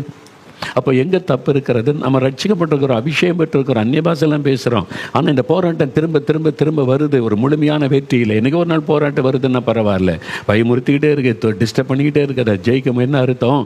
உங்கள் அதிகாரத்தை நீங்கள் பயன்படுத்தலை. ஆனால் வசனம் சொல்லுது, நான் உங்களுக்கு அதிகாரம் கொடுத்திருக்கிறத விசுவாசிங்க. முதல்ல உலகத்தில் இருக்கிற பிசாசை காட்டில் என் கூட இருக்கிற இயேசு பெரியவர், விசுவாசிங்க. ரெண்டாவது, அந்த பிசாசை துரத்துகிற அதிகாரம் என்கிட்ட ஆண்டவர் தந்திருக்கிறார், அவனை மேற்கொள்ளுகிற அதிகாரம் எனக்கு தந்திருக்கிறார், பிசாசின் கிரியைகளை மிதித்து அழிக்கிற அதிகாரத்தை கர்த்தர் எனக்கு தந்திருக்கிறார். அதை விசுவாசிங்க. விசுவாசிக்கிறீங்களா? விசுவாசித்தீங்கன்னா இன்றைக்கு அற்புத மாற்றத்தை உங்கள் வீட்டுக்குள்ளே பார்ப்பீங்க. மூன்றாவது, எதை விசுவாசிக்கணும்? அதே வசனம் பாருங்கள், ஒன்றும் உங்களை சேதப்படுத்த மாட்டாது. பிசாசின் சகல வல்லமைகளையும் மேற்கொள்ள உங்களுக்கு அதிகாரம் கொடுத்துட்டேன், ஒன்றும் உங்களை சேதப்படுத்த மாட்டாது. அதான், nothing shall be any means hurt you. ஒன்றும் உங்களை சேதப்படுத்த முடியாது. இது விசுவாசிக்கிறீங்களா? சாத்தானால என்னை சேதப்படுத்த முடியாது, பயமுறுத்துவான், நம்மளை போராடி பார்ப்பான், ஆனால் நம்மளை சேதப்படுத்த முடியாது. இயேசு வாக்கு கொடுத்துட்டார். விசுவாசிக்கிறீங்களா? இந்த விசுவாசத்தில் உறுதியாக இருக்கணும். முதல்ல சாத்தானை காட்டில் என் கூட இருக்கிற இயேசு பெரியவர். ரெண்டாவது, இயேசு எனக்கு அதிகாரம் தந்திருக்கிறார், அவனை துரத்துகிற அதிகாரம் ஆண்டவர் எனக்கு தந்திருக்கிறார். மூன்றாவது, அவன் ஒன்று என்னை சேதப்படுத்த முடியாது, என்னை பயப்படுத்தி பார்க்கலாம், அவ்வளோதான், என்னை அவன் சேதப்படுத்த முடியாது. ஆனால் சிலர் என்ன சொல்லுவாங்கன்னா, பிசாசை எதிர்த்து நின்று துரத்துங்க போயிடும்னா, நீ எல்லாம் பிசாசை துரத்தப்படாது, நீ துரத்துனா நீ பாதிக்கப்பட்டுருவ, நீ முடக்கப்பட்டுருவ, சாத்தவனை தாக்கிடுவான்னு எங்கள் பாஸ்டர் சொல்கிறாங்களே. பாஸ்டர் சொல்கிறாங்க, நீ எல்லாம் பிசாசை எதிர்க்கக்கூடாது. நீ இயேசு சொல்லுகிறார், உனக்கு அதிகாரம் தந்திருக்கிற எதிர்த்து நில்லுன்னு. யார் வார்த்தையை நம்புவீங்க? நானே சொன்னாலும், ஐயா மோகன்லாஸ் ஐயா நீங்கள் சொல்கிறது தப்பு, இயேசு அதிகாரம் தந்திருக்குன்னு எனக்கு வாக்கு கொடுத்துருக்காரு, நான் அபிஷேகம் பெற்றிருக்கிறேன், அதனால் எனக்கு கொடுத்த அதிகாரத்தை நான் பயன்படுத்துவேன், ஒன்று என்னை சேரப்படுத்தார், அப்படி சொல்ல பழகுங்க. வசனத்தில் நிற்கணும், வசனத்தில் தெளிவாக இருக்கணும், வசனத்தை உறுதியாக பிடித்து கொள்ளணும். நான் தான் சொல்லுவேன், சாத்தானே நீ என்ன சும்மா மிரட்டி பார்க்குற, பயமுறுத்தி பார்க்குற, என்ன உன்னால் சேதப்படுத்தலாம் முடியாது. அது தைரியமாக சொல்லுங்கள், வாய் திறந்த விசுவாசத்தை அறிக்கையிடுங்க. சாத்தானே, உன்னை எதிர்க்கிற, உன்னை துரத்துகிற அதிகாரம் எனக்கு ஆண்டவர் தந்திருக்கிறாரு, நீ என்னை சேதப்படுத்த முடியாது, என் குடும்பத்தை சேதப்படுத்த முடியாது, என் பிள்ளைகளை சேதப்படுத்த முடியாது, என் குடும்பம் இயேசுவுக்கு சொந்தம், நாங்கள் இயேசுவுக்கு சொந்தம், உன்னால் சேதப்படுத்த முடியாது. இயேசு வாக்கு கொடுத்திருக்கிறார். அவருடைய வார்த்தையில் உறுதியான இல்லைங்க. யார் என்ன சொன்னாலும் நீங்கள் பாவத்தை செய்துக்கிட்டு, தப்பான பாவ வழிகளில் போய்கிட்டு, தப்பான உபதேசத்தை செவி கொடுத்து டான்ஸ் ஆடிக்கிட்டு, அல்லது பாவத்தை ஒரு பக்கம் கிருபன் இந்த பக்கம் பாவம் செய்துக்கிட்டு, இந்த பக்கம் பாட்டும் பாடிக்கிட்டு பிசாசை எதிர்த்தீங்கன்னா அவனுக்கு தெரியும், நீ விளையாட்டை காமிக்கிற என்கிட்ட, உன்னை பற்றி எனக்கு தெரியும் மகளே மகனே, வா என்கிட்டன்னு சொல்லுவான். அப்போ தான் நீங்கள் அப்படிப்பட்டவங்க பாருங்கள், பிசாசை எதிர்க்க மாட்டாங்க, எதிர்த்து ஜெபிக்க மாட்டாங்க. என்ன நல்லா தெரியும், மாட்டி விடுவோன்ட்டு. நீங்கள் பரிசுத்தமாக இருந்து வசனத்துக்கு கீழ்ப்படிஞ்சு ஆண்டவருக்குள்ளே ஸ்ட்ராங்காக இருந்தீங்கன்னா நீங்கள் தைரியமாக அவனை எதிர்க்க முடியும். பிசாசு உங்களை பார்த்து பயப்படுவான். இந்த வசனம் உங்களுக்கு நல்லா தெரிஞ்சிருக்கணும். வசனம் தெரிஞ்சு ஸ்ட்ராங்காக இருந்தீங்கனாலே பிசாசு பயப்படுவான். இதை மனசில் பதித்து கொள்ளுங்க. இந்த வசனத்தெல்லாம், ஒன்றும் என்னை சேதப்படுத்த முடியாது, சாத்தானால் என்னை சேதப்படுத்த முடியாது, போராடி பார்ப்பான், அவ்வளோதான். அது விசுவாசி. சும்மா போராட்டம் இருக்கும், ஆனால் நீ என்னை சேதப்படுத்தலாம் முடியாதுன்னு விசுவாசத்தை அறிக்கையிட்டு ஜெபம் பண்ணுங்க. அதில் உறுதியாக இருங்க. இது ரொம்ப முக்கியம். சரியா? இப்போ இந்த 4 விதமான ஆவி நான் சொன்னால, துரைத்தனம் பண்ணுகிற ஆவி, அதிகாரத்தில் கிரியச்சிக்கிற ஆவி, அந்தகார லோகாதிபதி, வானமண்டலத்தின் ஆவி. இந்த ஆவிகள் தானே உங்களுக்கு ஒரு விதமாய் பல விதத்தில் போராடும். நான் தினமும் காலையில் எழுந்த உடனே நல்லா வேதம் வாசித்து ஜெபம் பண்ணி என்னை அர்ப்பணித்து ஜெபித்து ஆவியில் பலன் கொண்ட பிறகு பிசாசு சாத்தானே எனக்கு விரோதமாக எழும்புகிற துரைத்தனத்தின் ஆவிகளை நான் துரத்துகிறேன். எனக்கு விரோதமாக எழும்பக்கூடிய அந்த அதிகாரத்தில் கிரியச்சுகிற ஆவிகள் இயேசுவின் நாமத்தில் முடக்கப்படட்டும். எனக்கு விரோதமாக செய்யப்படுகிற மந்திரவாதம், வில்லிசூனியம், இருளின் ஆதிக்கங்கள் இயேசுவின் நாமத்தில் அழிக்கப்படட்டும், நிர்மலமாகட்டும். எனக்கு விரோதமாய் வான மண்டலத்தில் இருந்து கொண்டு செயல்பட இருக்கிற ஆவிகள், வேசித்தனத்தின் ஆவிகள், பயத்தை கொண்டு வருகிற ஆவிகள், பலவிதமான அந்த மாயான காரியத்தை செய்கிற ஆவிகள் எல்லாவற்றையும் இயேசுவின் நாமத்தில் எதிர்க்கிறேன், துரத்துகிறேன் அப்படின்னு தினம் ஜெபிக்கிறேன். தினம் ஜெபம் பண்ணுங்க. ஒரு 5 நிமிஷம் ஜெபிங்க. நல்ல ஆவியில் நிரம்பி. சில சமயத்தில் அந்த ஆவி போராடுன்னு தெரிஞ்சால் அவங்களோட ஆவியில் நிரம்பி ஜெபிக்கும் போது தெரிஞ்சிடும். நீங்கள் அந்நிய பாஷை பேசி அந்த நேரம் அந்நிய பாஷை வரும் பாருங்க, அது டிஃப்ரெண்டாக யுத்த பாஷையாக இருக்கும். யுத்தம் பண்ணுற மாதிரி ஆவியினர் பேசுவார். பிசாசு நடுங்கி ஓடியே போயிடுவான். நல்ல ஆவியில் நிரம்பி அந்நிய பாஷையில் ஜெபிக்க உங்களை அர்ப்பணித்து கொள்ளுங்க. இன்னும் சில முக்கியமான ஆலோசனை கவனிங்க. நீங்கள் பிசாசை எதிர்த்து ஜெபிக்கிற போது ஒரு ஊழியத்துக்கு போகிறீங்க, கிராம ஊழியத்துக்கு போகிறீங்க, கூட்டத்தில் நற்செய்தி அறிவிக்க போகிறீங்க, ஜெபக்கூட்டம் நடத்த போகிறீங்க, சாத்தானுடைய எதிர்ப்பை நீங்கள் சந்திக்க வேண்டியது இருக்கும். அப்போ என்ன பண்ண, முதலாவது பாதுகாப்பு ஜெபம் செய்யணும். Protection prayer. உங்களையும் உங்களுடைய குடும்பத்தையும் ஆண்டவுடைய வல்லமைக்குள்ளே ரத்தத்தில் ஒப்பு கொடுத்து முதல்ல ஜெபிக்கணும். நான் ஊழியத்துக்கு வெளியே புறப்பட்டாலே என்னுடைய மனைவி, என்னுடைய மகள், மருமகன், பேர குழந்தை எல்லாத்தையும் ஒப்பு கொடுத்து எங்கள் வீட்டில் வேலை செய்கிறவங்க ஊழியத்தை எல்லாத்தையும் ஒப்பு கொடுத்து நான் ஜெபிச்சிருவேன். ஆண்டவரே, உம்முடைய ரத்தத்தின் பாதுகாப்புகளை ஒப்பு கொடுத்து நான் போகிறேன். உம்முடைய பாதுகாப்பு என் குடும்பத்தின் மேலே, ஊழியத்தில் இருக்கிற எல்லார் மேலே இருக்கணும். Protection prayer. அப்போ அந்த ஜெபம் கர்த்தர் வேலை அடைச்சிருவார். நம்ம ஜெபத்துக்கு தான் அவர் காத்திருக்கிறார். அதை தாண்ட சாத்தானால் முடியாது. யோபு 1:10 பாருங்கள், சாத்தான் தேவனுடைய சமூகத்தில் போய் நின்று கர்த்தரோடு பேசும்போது ஒரு காரியம் சொல்கிறேன் பாருங்கள். யோபு 1:10 சாத்தானே என்ன சொல்கிறான்னு பார்த்தீங்கன்னா, நீர் அவனையும், நீர் ஆண்டவரே, நீர் யோபையும் அவன் வீட்டையும் அவனுக்கு உண்டான எல்லாவற்றையும் சுற்றி வேலி அடைக்கவில்லையோ? நீங்கள் வேலி அடைச்சி வச்சுருக்கீங்க, என்னால் அதை தாண்டி போக முடியல. அப்போ சாத்தான் முதல்ல ட்ரை பண்ணி பார்த்துட்டான், யோபுவை சேரப்படுத்தணும், யோபு மூலமாக ஆண்டவர் மகிமைப்படுகிறார், இவனை ஒரு பாடுபடுத்தணும்.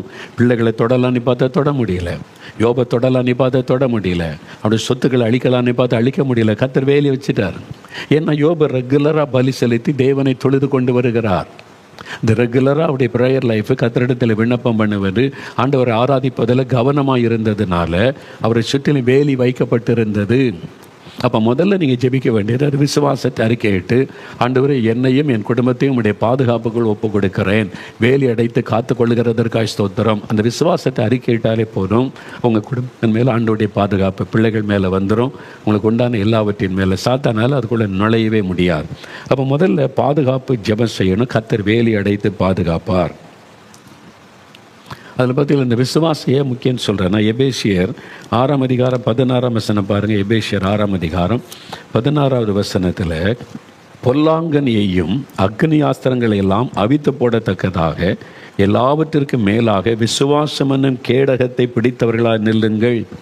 அப்போ யுத்தம் பண்ண ஒரு வார்ஃபேர் ப்ரேயர் பற்றி தான் எழுதியிருக்கு. அப்போ சாத்தானோட யுத்தம் தினந்தோறும் நம்ம செய்ய வேண்டியது வரும்.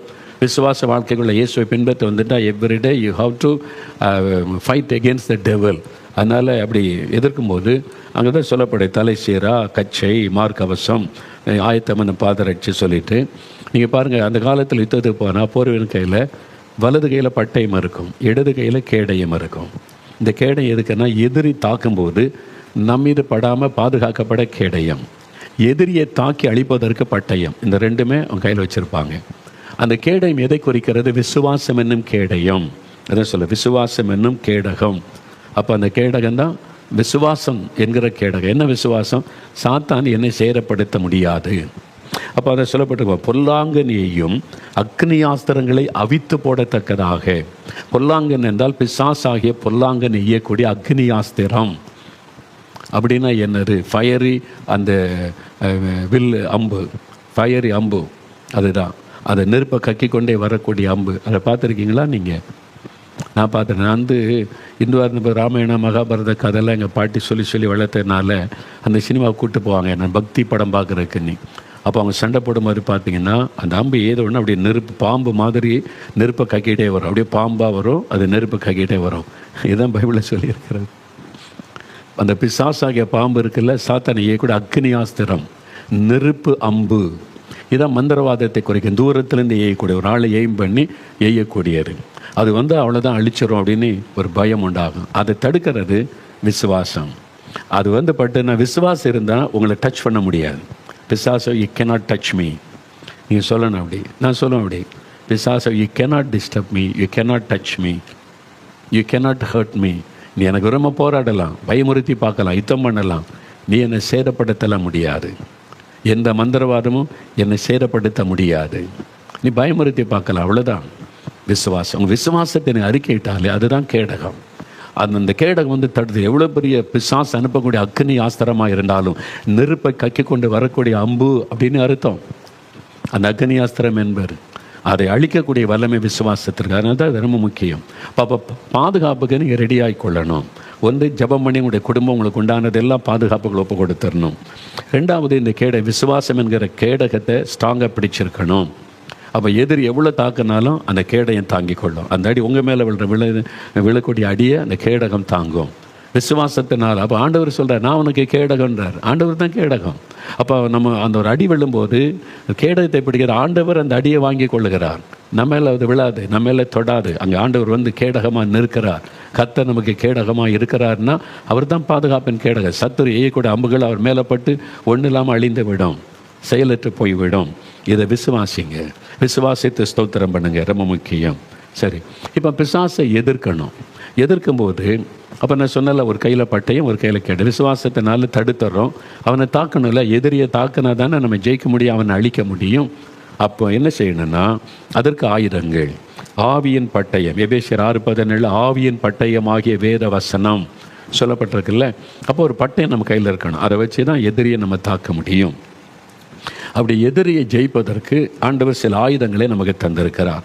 ஒரு 4 ஆயுதங்களை வசனத்தில் குறிப்பிடுகிறேன். நல்ல மனதில் பதித்து கொண்டு அதை வச்சு நீங்கள் செபிக்கணும். முதலாவது, மார்க் 16:17 என் நாமத்தினாலே பிசாசை துரத்துவீர்கள் அப்படின்னு இயேசு சொல்றார். என் நாமத்தினாலே, இயேசு என்கிற நாமத்தை சொல்லும்போது பிசாசு நடுங்கும்.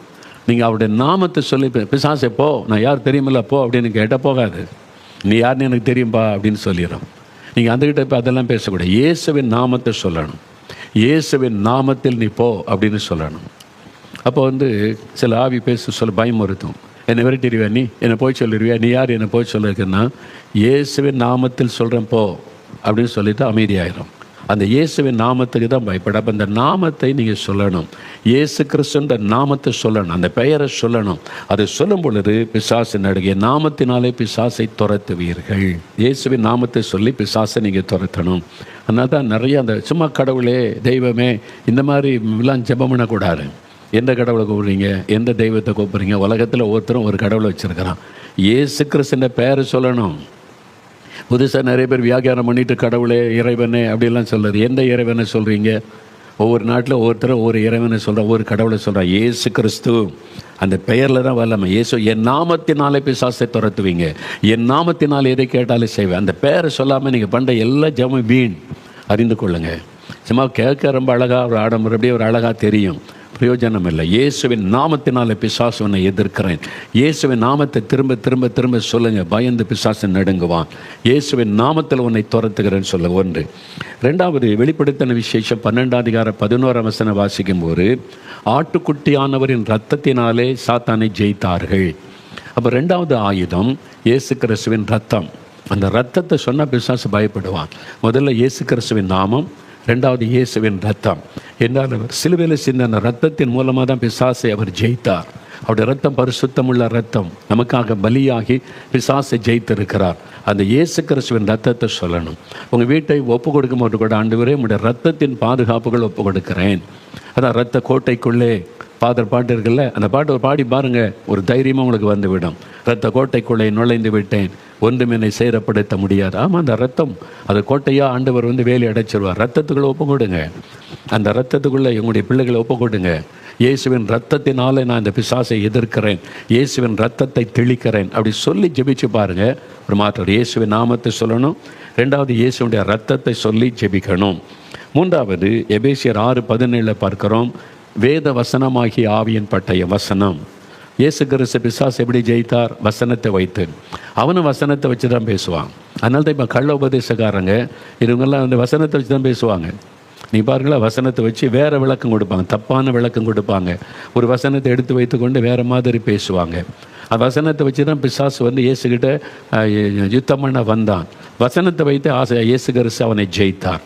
அதனால் பிசாசு வசனத்தை வைத்து தான் அவங்கள்ட்ட வருவான். மற்றதை சொன்னால் நீங்கள் நம்ப மாட்டீங்கல்ல, வசனத்தில் இப்படி இருக்கு பாருன்ட்டு. இதில் தான் கள்ள உபதேசம், கள்ள தீர்க்கதரிசனம் வசனத்தை வைத்தே வரும். அப்போது நீங்கள் முழுமையாக வேதத்தை அறிஞ்சிருந்தால் தான் அதுக்கு மேற்கொள்ள முடியும். அங்கொன்று வசனம் தெரிஞ்சிருந்தால் அவனை ஜெயிக்க முடியாது.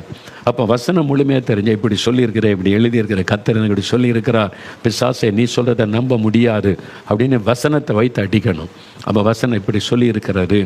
அப்போ அந்த பில்லி சூனிய மந்திரவாதம்னா இஸ்ரவேலுக்கு விரோதமான மந்திரவாதம் இல்லை, யாக்கோபுக்கு குறை சொல்லுதல் இல்லை, ஆண்டவருடைய வார்த்தை எனக்கு இருக்கிறது. அந்த வசனத்தை சொல்லுங்கள், மந்திரவாத பில்லி சூனியம் அழிக்கப்பட்டு விடும்.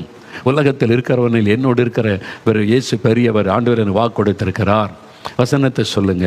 சாத்தானே, உன்னுடைய தலையை மிதிக்க, உன் கிரியைகளை நசுக்க கர்த்தர் எனக்கு அதிகாரம் கொடுத்திருக்கிறார். லூக்கா 10:19. ஒன்றுமே சேரப்படுத்த முடியும். சாத்தானை நீ என்னை சேரப்படுத்த முடியாது, ஆண்டவர் எனக்கு வாக்கு கொடுத்திருக்கிறார். வசனத்தை சொல்லுங்க. வசனத்துக்கு அவன் நடுங்குவான். அதனால் நல்ல கர்த்தருடைய வசனத்தை மனப்பாடம் பண்ணிக்கொள்ளுங்க. வசனத்தில் ஸ்ட்ராங்காக இருங்க. அப்போ இந்த காரியம். நான்காவது ஒரு காரியம் என்னென்னா, ஏசாயா 59:19 சத்துரு வெள்ளம் போல வரும் பொழுது ஆவியானவர் அவனுக்கு விரோதமாய் கொடியேற்றுவார். அப்போ சத்துருவாகிய சாத்தான் நமக்கு விரோதமாய் எழும்பும்போது ஆவியானவர் அங்கே வந்து நிற்பார். பரிசுத்த ஆவியானவருக்கு பிசாசு அப்படியே நடுங்குவான், பயப்படுவான். அப்போ இதெல்லாம் ஆண்டவர் நமக்கு தந்திருக்கிற ஆயுதம். ஒன்று இயேசு கிறிஸ்துவின் நாமம், ரெண்டாவது இயேசு கிறிஸ்துவின் ரத்தம், மூன்றாவது இயேசுவின் வசனங்கள், வேத வசனம், நான்காவது பரிசுத்த ஆவியானவர். அதனால் தான் எபேசியர் 6:18 பரிசுத்த ஆவிக்குள்ளே ஜெபம் பண்ணுங்கள் என்று வசனம் சொல்லுகிறார். Pray in the spirit. அப்போ நீங்கள் இந்த பிசாசை எதிர்த்து, அந்த ஆவிகளை எதிர்த்து ஜெபிக்கும் போது நல்ல ஆவியானவருக்கு இடம் கொடுத்தீங்கன்னா, அந்த அனாயிண்டிங் உங்கள் மேலே இறங்கும் பொழுது சில சமயம் அந்த ஆவிகள் கண்ணுக்கு தெரியும். அந்த மந்திரவாத ஆவிகள் கிரியைகள் உங்களால் பார்க்க முடியும். அந்த ஆவியில் உங்களுக்கு தெளிவாக காண்பிக்கப்படும். அப்போ உங்களுக்குள்ள ஒரு ஆவிக்குரிய ஒரு வைராக்கிய கோபம் வரும். அது வந்து ஸ்பிரிச்சுவல் ஆங்கர். அந்த சாத்தானின் மேலே ஒரு கோபம் வரும். அப்போ ஒரு அந்நிய பாஷை வரும் பாருங்க, அது யுத்த பாஷை. அந்த அந்நிய பாஷை டிஃப்ரெண்ட்டாக இருக்கும். தைரியமாக அந்த அந்நிய பாஷை பேசும்போது ஒரு யுத்தம் பண்ணுற மாதிரியே தெரியும். பக்கத்தில் யாராவது கேட்டால் என்ன சண்டை போடுறேன்பாங்க. அந்த மாதிரி தான் ஆவியானவர் இடைப்படுவார். ஆவியில் நிரம்பி அந்நிய பாஷையில் பிசாசை எதிர்ப்பது, துரைத்துவது. அவருக்கு தான் தெரியுது என்ன ஆவின்னு. இது துரைத்தனத்தின் ஆவியா, இது அதிகாரத்தில் கிரியை செய்கிற ஆவியா, இது மந்திர பில்லி சூனியமா, அல்லது வானமண்டலத்திலிருந்து கிரியை செய்கிற இந்த ஆவியா, ஆவியானவருக்கு தான் தெரியும். அப்போ அந்த ஆவியானவருக்கு இடம் கொடுத்துட்டிங்கன்னா, நீங்கள் நல்ல பரிசுத்த ஆவிக்குள்ளே நிரம்பி அந்நிய பாஷையில் ஜெபிக்க ஆரம்பிச்சிட்டிங்கன்னா பிசாசை நடுங்கி விடுவான். என் ஆவியானவருக்கு முன்னால் அவனால் நிற்க முடியாது. அப்போ நீங்கள் இதை நல்லா புரிந்து கொள்ளணும். சாத்தானை எதிர்க்கிறதுக்கு என்ன செய்யணும்? முதல்ல நீங்கள் எதிர்த்து நின்றால் தான் அவனை ஜெயிக்க முடியும். இந்த 4 விதமான ஆவிகள் எந்த விதத்தில் சாத்தான் கிரியை செய்தாலும் அவனை எதிர்க்கணும். முதலாவது எதிர்க்கணுமானால் முதல்ல கீழ்ப்படியணும். வசனத்துக்கு கீழ்ப்படிஞ்சு நீங்கள் வந்து புருஷனுக்கு கீழ்ப்படியாமல் இருந்துட்டு போய் நீங்கள் பிசாசு துரத்துனா, நீயே கீழ்ப்படியாதவள், நீ வந்து என்னை துரத்துருவியான்னு கேட்பான். அப்போ மனைவியை கை நீட்டி அடிக்கிறவங்க பார்த்தீங்கன்னா, சொன்னல பெற்றோருக்கு கீழ்ப்படியலை ஆண்டு. அப்போ வந்து நீங்கள் பிசாசை எதிர்த்து ஜெயிக்க முடியாது.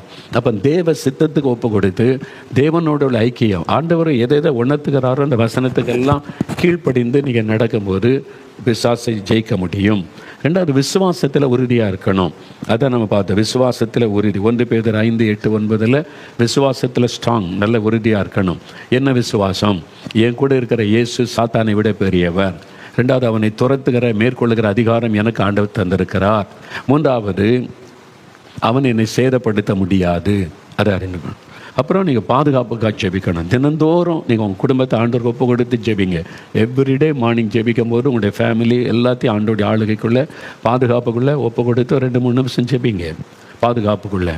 அப்புறம் வந்து பிசாசை எதிர்க்கும் பொழுது நீங்கள் வந்து 4 விதமான ஆயுதம். ஒன்று இயேசுவின் நாமம். அந்த நாமத்தை சொல்லணும். கடவுளே கடவுளே இறைவா இந்த மாதிரி வார்த்தையெல்லாம் பேசாதங்க. அதுக்கெல்லாம் பிசாசை பயப்படவே மாட்டான். நீ எந்த கடவுளை கூப்பிட்றடா அப்படின்னு அவன் கேட்பான். நம்மளை பார்த்து எந்த இறைவனை கூப்பிடுறான்பா. உலகம் முழுது எத்தனையோ இறைவன் வச்சுருக்காங்க. இயேசு கிறிஸ்து அந்த பேர் இயேசு கிறிஸ்துன்னு சொல்லிட்டா இன்னும் அந்த நாமத்துக்கு வல்லமை. பிசாசு பயம். ஏன்னா இயேசு என்ற பெயர் சிலர் வச்சுருந்தாங்க. இயேசு அப்படிலாம் இயேசு கிறிஸ்துன்னு நம்ம சொல்லும்போது இருதயத்திலேருந்து பிசாசு நடுங்குவான். அப்புறம் இயேசுவின் ரத்தம், அந்த ரத்தத்தை நினைத்து அந்த ரத்தத்தை சொல்லி ஜெபிப்போம். அப்புறம் வேறு வசனத்தை சொல்லி ஜெபம் செய்வது. அப்புறம் பரிசுத்த ஆவிக்குள்ளே நிரம்பி ஜெபிப்பது. இதுதான் இப்போ நம்ம ஜெபிக்க போகிறோம். இப்போ எல்லாம் உங்களுக்கு தெரிஞ்சிட்டல. இப்போ முடிந்தால் முழங்கால் படியிடுங்க. ஒரு 5 நிமிடம் ஜெபிக்க போகிறோம். 5 நிமிடம் ஜெபிக்க போகிறோம். நீங்கள் ஜெபிக்க போகிறீங்க. உங்களுக்கு விரோதமாக எழும்பி இருக்கிற ஆவி, உங்கள் குடும்பத்துக்கு விரோதமாக எழும்பி இருக்கிற பிசாசு, உங்கள் ஊழியத்துக்கு விரோதமாக எழும்பி இருக்கிற ஆவியை எதிர்த்து ஜெபிக்க போகிறீங்க. அப்படியே முழங்கால் படியிடுங்க. வலதுகரம் உயர்த்துங்க. ஆவியானவருக்கு இடம் கொடுங்க. ஆவியானவருக்கு இடம் கொடுங்க. ஆண்டவரை நிரப்புங்க. ஒவ்வொருவரையும் நிரப்புங்க. அக்னி இறங்கட்டும் ஆண்டவரே. அவங்களுடைய விசுவாசத்தை பலப்படுத்துங்க. முதல்ல ஆண்டவருக்கு ஒப்பு கொடுங்க. ஆண்டவரே, என்னை பரிசுத்தப்படுத்தும். உடைய வசனத்திற்கு நான் எப்பொழுதும் கீழ்ப்படியணும். உடைய வசனத்தின்படி வாழணும். ஏதாவது என்னுடைய குறைகள் இருந்தால் தயவாக என்னை மன்னிங்க. உடைய ரத்தத்தினால கழுவுங்க. ஒப்பு கொடுங்க. முதல்ல பரிசுத்தத்துக்கு ஒப்பு கொடுங்க. உங்களை அர்ப்பணித்துக் கொள்ளுங்க. அப்படியே வாய் திறந்து ஜெபிங்க. ஆண்டவரே, கோபத்தை மன்னிங்க, எரிச்சலை மன்னிங்க, கீழ்ப்படியாமையை மன்னிங்க. ஆண்டவரே, என்னுடைய தவறுகளை மன்னிங்க, என்னை பரிசுத்தப்படுத்துங்க. நான் எப்பொழுதும் வசனத்துக்கு கீழ்ப்படியேன்னு என்னை ஒப்பு கொடுங்க. ஆண்டவருடைய ரத்தம் உங்களை கழுவுகிறது, பரிசுத்தப்படுத்துகிறது. ஆவியானவர்களை பலப்படுத்துகிறார். இப்போ நீங்கள் ஆவியில் ஆண்டவரே நான் விசுவாசிக்கிறேன்னு சொல்லுங்க. உலகத்தில் இருக்கிற சாத்தானை காட்டிலும் என்னோடு இருக்கிற இயேசு பெரியவர். விசுவாசத்தை அறிக்கையிடுங்க. சாத்தானே, உன்னை காட்டிலும் என்னோடு இருக்கிற இயேசு பெரியவர். சாத்தானே, உன் தலையை மிதித்த இயேசு என்னோடு எனக்குள் இருக்கிறார். பிசாசை, உன்னை சிலுவையில் ஜெயித்த இயேசு என்னோடு இருக்கிறார். பிசாசை, உன்னை ஜெயிக்கும்படி இயேசு ஜெயித்து அந்த அதிகாரத்தை எனக்கு தந்திருக்கிறார். உன் மீது எனக்கு அதிகாரம் கொடுக்கப்பட்டு இருக்கிறது. உன்னை மேற்கொள்ளுகிற அதிகாரம், உன்னை முடக்குகிற அதிகாரம், உன் கிரியைகளை அழிக்கிற அதிகாரம், உன்னை துரத்துகிற அதிகாரத்தை இயேசு எனக்கு தந்திருக்கிறார். சொல்லுங்க வாய் திறந்து. இயேசுவுக்கு ஸ்தோத்திரம். எதிர்க்கிறேன் என்ற பொல்லாத ஆவிகளை, என் குடும்பத்துக்கு விரோதமாக எழும்புகிற ஆவிகள், எல்லா பொறாமையின் ஆவிகள், எரிச்சலின் ஆவிகள், வன்கண்ணின் ஆவிகள், ஆண்டவரை மனிதர்களை எழுப்புகிற ஆவிகள், அந்தகாரத்தின் கிரியைகள், அதிகாரத்தில் கிரியை செய்கிற ஆவிகள், வானமண்டலத்தின் ஆவிகள், துரைத்தனத்தின் ஆவிகளை எதிர்க்கிறேன். இயேசுவின் நாமத்தில் இயேசுடைய ரத்தத்தை தெளிக்கிறேன். இயேசுடைய ரத்தத்தை வீட்டுக்குள்ளே தெளிக்கிறேன். இந்த வீடு முழுவதும் ரத்தத்தினால் பாதுகாக்கப்படட்டும். நீர் வேலி அடைத்து காத்துக்கொள்ளும். இதோ இயேசு கிறிஸ்துவின் ரத்தத்தினாலே பிசாசை மேற்கொள்ளுகிறேன். சொல்லுங்க, வாய் திறந்து சொல்லுங்க. இயேசுவின் ரத்தத்தை சொல்லுங்க, வசனத்தை சொல்லுங்க. சாத்தானே, என் இயேசுவின் நாமத்தில் நீ போய்த்தானாக வேண்டும். என் நாமத்தினாலே பிசாசை துரத்துங்கள் என்று இயேசு எனக்கு அதிகாரம் கொடுத்திருக்கிறார். நான் இயேசு கிறிஸ்துவின் நாமத்தில் உன்னை துரத்துகிறேன். நீ போய்த்தானாக வேண்டும். இந்த வசனத்திற்கு நீ கீழ்ப்படிந்துதான் ஆக வேண்டும். இயேசு கிறிஸ்துவின் நாமத்தில் உன்னை துரத்துகிறேன் சொல்லுங்க. ஆவிலே நிரம்பி அந்நிய பாஷையில ஜெபம் பண்ண ஆரம்பிங்க. ஆவியானவர் அவனுக்கு விரோதமாய் கொடியேற்றுகிறார். பரிசுத்த ஆவிகளை ஜெபம். இன்றைக்கு உங்க குடும்பத்தில் வெற்றி, இன்றைக்கு உங்க குடும்பத்தில் விடுதலை, இன்றைக்கு சாத்தானின் மீது ஜெயம் எடுக்கிறீங்க. இன்றைக்கு நீங்க சாத்தானின் மீது வெற்றி எடுத்து ஒரு புதிய வாழ்க்கைக்குள்ளே பிரவேசிக்கிறீங்க. இனி பிசாசு உங்களை கண்டால் நடுங்க போகிறான், பயப்பட போகிறான். அல்லேலூயா. இயேசுவின் ரத்தத்தை தெளிக்கிறேன். இயேசுவின் நாமத்தில் துரத்துகிறேன். ஆமென். அப்படியே வலதுகரம் உயர்த்துங்க. ஸ்தோத்திரம் பண்ணுங்க. இயேசுவே, எனக்கு ஜெயம் கொடுத்ததற்காய் ஸ்தோத்திரம். பிசாசு துரத்தப்பட்டதற்காய் நன்றி. எங்க வீட்டுக்குள்ள இனி அவனுக்கு அதிகாரம் இல்லை. என் மீது அவனுக்கு அதிகாரம் இல்லை. என் குடும்பத்தில் யாரையும் தொட அதிகாரம் இல்லை. நீ ஜெயம் தந்து விட்டீர் ஸ்தோத்திரம். பாதுகாப்பை தந்து விட்டீர் ஸ்தோத்திரம். ஜெயம் கொடுத்த இயேசுவுக்கு ஸ்தோத்திரம். வாய் திறந்து துதிங்க. அப்படியே ஸ்தோத்திரம் பண்ணுங்க. தகப்பனே, உம்முடைய பிள்ளைகளுக்கு நீர் கற்றுக் கொடுத்தீர், பலப்படுத்தி விட்டீர், வல்லமைப்படுத்தி விட்டீர். இப்பொழுது நீர் ஜெயம் கொடுத்து விட்டதற்காக ஸ்தோத்திரம். இந்த மகனுக்கு இந்த மகளுக்கு ஜெயம் தந்து விட்டீர். இன்றைக்கு நல்ல ஜெபமாண்டவரே போர் வீரர்களாய் மாற்றி விட்டீர். இன்றைக்கு திட்டமனதோடு நின்று சாத்தானை ஜெயிக்கிறவர்களாய் முன்னேறி செல்ல கிருபை தாரும். ஒவ்வொருவருக்கு தந்து விட்டீர். உமக்கு ஸ்தோத்திரம். இயேசு கிறிஸ்துவின் நாமத்தில் ஜெபிக்கிறோம் பிதாவே. ஆமென். ஆண்டவர் இன்னைக்கு பெரிய வெற்றி கொடுத்திருக்கிறார். இதை நல்லா அறிந்து கொள்ளுங்க. திரும்ப இந்த செய்தியை கேளுங்க. அப்போ எப்படி சாத்தானை எதிர்க்கணும், மேற்கொள்ளணும், ஜெயிக்கணும், விசுவாசத்தில் ஸ்ட்ராங்காக இருக்கணும், அதை நல்லா பற்றி கொள்ளுங்க. தினமும் காலையில் எழும்பி இதே மாதிரி ஜெபம் பண்ணுங்க. நான் தினமும் அப்படி ஜெபிக்கிறேன். அதனால் அவனால் என்னை மேற்கொள்ள முடியல. அதை நல்ல மனதில் பதித்து கொள்ளுங்க. சரியா?